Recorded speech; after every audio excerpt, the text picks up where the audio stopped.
मालिकी सजनवाजी प्यारी सत्संग जी, सच्चे मुर्शिद कामिल दाता रहबर शाह मस्तान जी शास्त्रनाम जी, जिन्होंने सच्चा सौदा एक अनोखा सर्वधर्म संगम बनाया, जिसमें हर इंसान उस परम पिता परमात्मा को याद कर सकता है, चाहे वो उसको अल्लाह कहे, चाहे वाहिगुरु, चाहे गॉड, चाहे ओम हरि राम, कोई भी नाम ले सकता है, कोई रोक टोक नहीं।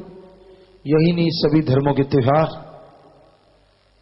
जीव अपने परम पिता परमात्मा को याद करता हुआ खुशी खुशी मनाता है और दूसरे लोग भी उसमें शरीक होते हैं। तो ये मुर्शिद कामिल का रहमो करम। वरना कई जगहों पे त्योहारों पे झगड़े होते हैं, एक दूसरे का त्योहार खराब करने की लोग प्लानिंग करते हैं, पता नहीं क्या क्या होता है। तो ये तो मुर्शिद कामिल का परोपकार है, जिन्होंने ये कृपा की कि हर जीव त्योहार को त्योहार की तरह मनाए, खुशी मनाए, और जो अपने में कमियां हैं उनको दूर कर डाले।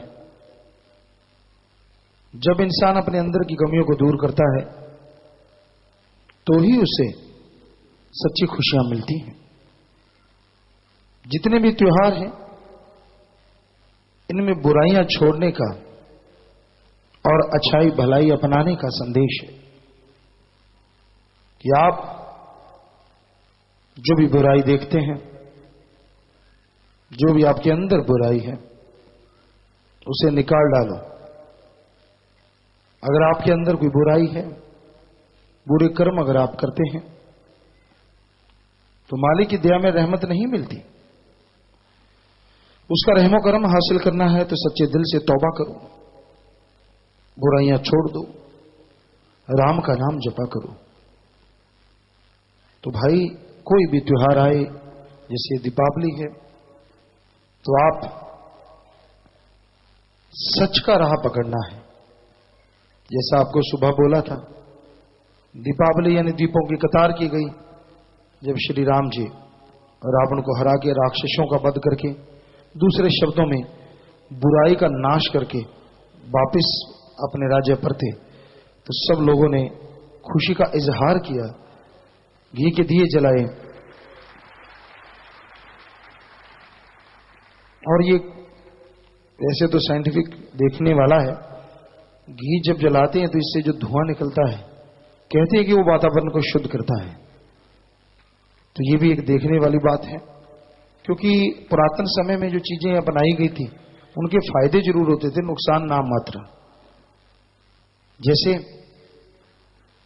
लोग पहले बाल रखा करते थे, चाहे हिंदू मुस्लिम सिख ईसाई कोई भी था, बहुत कम कटवाते थे।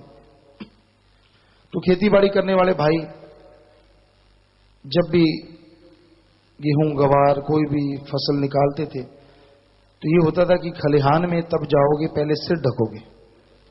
तो कोई पाखंड नहीं था, सीधा सा मतलब था कि अगर सिर में वो उसकी जो बुरादा है गिर गया तो फोड़े फुंसियां हो जाएंगे, काम से रह जाओगे, काम होगा नहीं।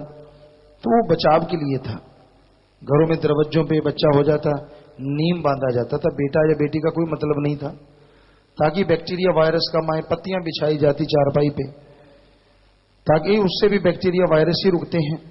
तो ये जो इस तरह की रीत है, ये घी के दिए जलाए गए, तो इसमें जरूर कुछ ना कुछ ऐसा फायदा होता होगा वातावरण में। लेकिन आज रूप बदल गया है, आप जानते ही हैं क्या क्या होता है। लोग नशा करते हैं, शराब पीते हैं, जुआ खेलते हैं, हरामखोरी करते हैं, बुरे कर्म करते हैं। ये तो रावण के कर्म है, राम जी के नहीं। कई लोग कहते गुरुजी पटाखे नहीं चलने चाहिए, हम भी तो कहते कि नहीं, लेकिन ये भी नहीं कहते कि ना चलाओ, बिल्कुल ही खत्म कर दो, बंद कर दो। क्यों? अगर आपको इतने प्रदूषण की बड़ी बड़ी डींगे हाँकते हो, रोजाना जो मिल चलते हैं उनसे निकलने वाला प्रदूषण शायद 2 दिन का नहीं होगा जितना दीपावली में होता होगा, वो तो कोई ध्यान नहीं देता। बड़ी बड़ी नदियों में गंदा पानी छोड़ा जा रहा है, लोगों के सीवर गिर रहे हैं, वो तो नहीं प्रदूषण होता। अभी चावल जैसे निकलते हैं उनको जलाया जाता है और वो सारा वातावरण दूषित होता रहता है कितने कितने दिनों तक, वो कोई प्रदूषण नहीं होता। हैरानी की बात है, उस तरफ कोई ध्यान ही नहीं देता। बड़े बड़े मिल चलते हैं, क्यों नहीं उसको प्रदूषण रहित किया जाता? क्यों नहीं उस पर यह लगाम कसा जाता कि जितने भी मिल हैं पहले प्रदूषण रहित हो सकते हैं? विज्ञान के द्वारा वो तरीका है, उनको प्रदूषण रहित किया जा सकता है, उनको क्यों नहीं करते भाई? हम ये नहीं कहते कि आप इस दिन पूरा प्रदूषण फैलाएं, नहीं फैलाना चाहिए। कम से कम आप इस तरफ ध्यान दें, कम से कम प्रदूषण हो ये पूरा ख्याल करें। लेकिन इस त्योहार की बात पे लोग बड़े बड़े भाषण देते नजर आएंगे आपको, पटाखे नहीं चलाना, ये नहीं करना। खुद बचपन में पता नहीं क्या क्या करा थे, और अब बड़े हो गए तो पटाखा नहीं जलाना, कान का पर्दा हिलता है। हम ये नहीं कहते कि हम क्यों इसके फेवर में या इसके एंटी हैं। हमारे कहने का मतलब, तब आप कहां थे जब आप ऐसा किया करते थे? तब की बात कुछ और थी। और को क्या तू बता, घी छोड़ा करता था, बरूदी तू छोड़ता था, बरूदी बच्चे छोड़ते हैं। मतलब ये है कि प्रदूषण से बचना चाहिए जितना हो सके। पर जैसे आपको बताया, गाड़ियां कितना प्रदूषित गाड़ियां क्यों नहीं बनाई जाती, जबकि बनाई जा सकती हैं। बिजली से चलने वाली हैं, धूप से चलने वाली हैं, सौर ऊर्जा से चल सकती हैं। बिजली से बैटरी चार्ज करो, बैटरी पे गाड़ियां चलती हैं। पाबंदी ही लग जाए दूसरी गाड़ियों पे, फिर देखते हैं कैसे नहीं चलेंगी, कैसे चलेंगी वो गाड़ियां। आने वाले टाइम में हो सकता है किसी बड़े शहरों में ऐसा करना पड़े जब वहां के लोग सारे के सारे बीमार होने लग गए। तो इस तरफ तो किसी का ध्यान ही नहीं है जी। वो तो कहते जी रोजमर्रा की जिंदगी है। तो भाई हम इस बारे में और ज्यादा कहेंगे तो शायद कोई बुराई ना मना जाए, पर यही हकीकत है, वास्तविकता है कि ये घी के दिए जलाने चाहिए। उससे प्रदूषण बल्कि खत्म होता होगा। और हमें लगता है कि बैक्टीरिया वायरस पे कोई ना कोई साइंटिफिक भी इसका असर जरूर होता होगा। कोई जानकार हो तो हमें बताए जरूर, अगर उसके ख्याल में है तो। प्यारे साथ संगतियों, मेलबर्न ऑस्ट्रेलिया से भाई, लंबी चौड़ी बात नहीं होगी, आप पहले से कह के रखा करो। बीच में टोकते रहते, भाई जी रुक जा, भाई जी रुक जा, बीच में बिल्कुल नहीं बोलना। पहले से किसी से बात करवानी है, एडवांस में उनको बोल के रखा करो जी। हाँ जी बोलिए बेटा, मेलबर्न ऑस्ट्रेलिया से। रामदान सतगुरु तेरा ही आस्था। हाँ जी पिताजी, आप जी का बेटा संजीव इंसा 15 मेंबर ऑस्ट्रेलिया से बात कर रहा हूँ जी।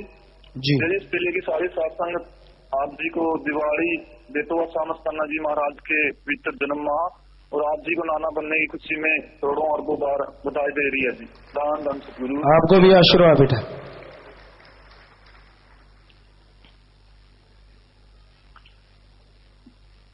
पिताजी, आप जी की जय में रहमत के करिश्मे तो बहुत हैं पिताजी, इसमें से एक करिश्मा आप जी के चरणों में अर्ज करना चाहता हूँ जी बेटा।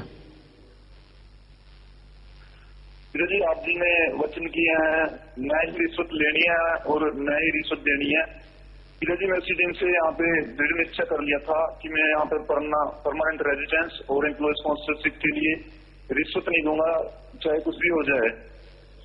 पिताजी, जो यहाँ पे 70-80 हजार डॉलर देकर भी स्पॉन्सरशिप मिलनी बहुत मुश्किल है, वो सिर्फ पिताजी आप जी की दया में रहमत से वो स्पॉन्सरशिप मुझे बिना रिश्वत दिए मिली। और पिताजी, आप जी की इतनी रहमत कि जो मैं फैसिलिटीज होनी चाहिए पिताजी, उससे भी बढ़कर फैसिलिटीज मिली। पिताजी, सब आप जी की रहमत से हुआ है जी। और पिताजी, मैं इसके लिए आप जी का करोड़ों करोड़ों बार धन्यवाद करता हूँ जी। जी बेटा, मालिक की रहमत है बेटा, बचने को रहेगी, आगे बढ़ो मालिक साथ। जी पिताजी, नाम तेरे ऐसा। और पिताजी, मेरे साथ प्रेमी अजीत पाल इंसा जी बैठे हुए हैं, उन्होंने अपनी वाइफ और बेटी के लिए भी अप्लाई किया है। पिताजी, आप जी से आशीर्वाद चाहते हैं जी। आशीर्वाद बेटा। जी पिताजी, ड्राई फ्रूट रखे पिताजी, अपनी आशीर्वाद से पिताजी प्रसाद बना दो। जी बेटा, आशीर्वाद प्रसाद बन गया बेटा, शाबाश। आप हिम्मत से सेवा सुनने मन लगे और हिम्मत से आप सेवा करें और लोगों को जोड़ें। आप अंगीदास हैं वहां के, तो मालिक आपको ताकत दे बेटा, हिम्मत से आगे बढ़िए। आशीर्वाद। धन धन सतगुरु तेरा ही आशा। सभी साध संगत जी से निवेदन है कि मेरा चैनल जरूर सब्सक्राइब करें जी। धन धन सतगुरु तेरा ही आसरा।